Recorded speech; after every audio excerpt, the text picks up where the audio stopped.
John Adair, old timer here. I have a few questions that I would like an answer to. One is, how much money does the storm?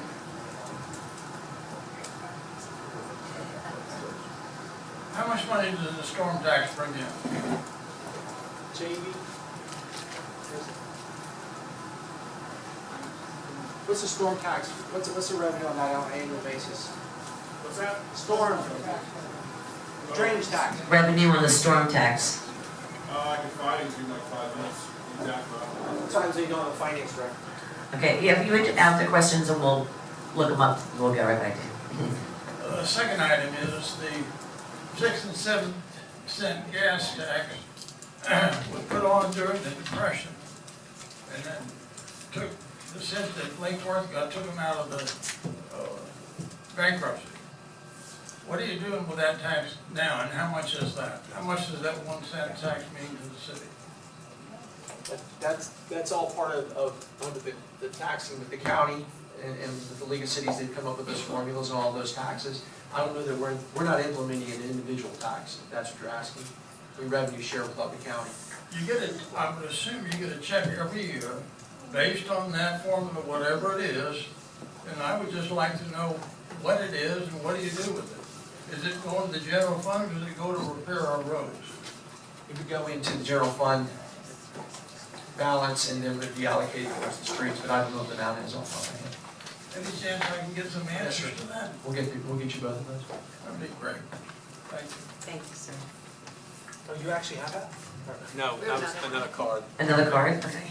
Yeah, I got it. But you had the answer. She's looking at the gas tank. Elise Latour. Tori. Hi, Elise Latour. I live at 524 North J Street.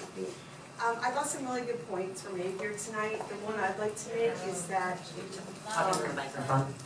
better? Yeah. Before the city comes to me as a property owner and asks me for money, I'd like to know if the city is doing everything in its power to be a good steward of its own resources. And one of the things that I know is that there's a ton of crime and blight in this city. And with that goes, I think this gentleman mentioned, like lots of what appear to be illegal rentals or landlords who are known as slumlords. And I would like to see code cracking down on that. I suspect we have a lot of revenue that's been untapped by people who are homesteading their properties and renting them out. You can go onto Airbnb and see that there are literally hundreds of people in the city who are renting out their properties for like 1 and 2 night rentals, and they're not paying, rental permits or the bed tax. I think before we even talk about what property owners and business owners have to put up, we should be looking at what revenues are just sitting on the table that weren't being collected. And I think they're out there, because I know, like Mike and I met, and I showed him reams of data from like Airbnb that there's hundreds of these properties out there, and I'm sure they're not all permitted. It's a research project for someone, and I realize it's not as much fun as planning a $63.5 million bond, but I think it would generate some revenue for the city.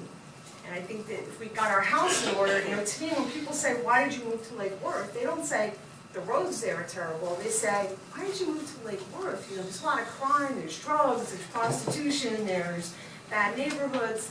It's not the roads that are bringing the city down, it's other issues. And I would just ask the commission to be looking at cleaning that house before you come to my house and ask me for more money. Thank you. It's so interesting. What's the matter, Mike? It's so interesting.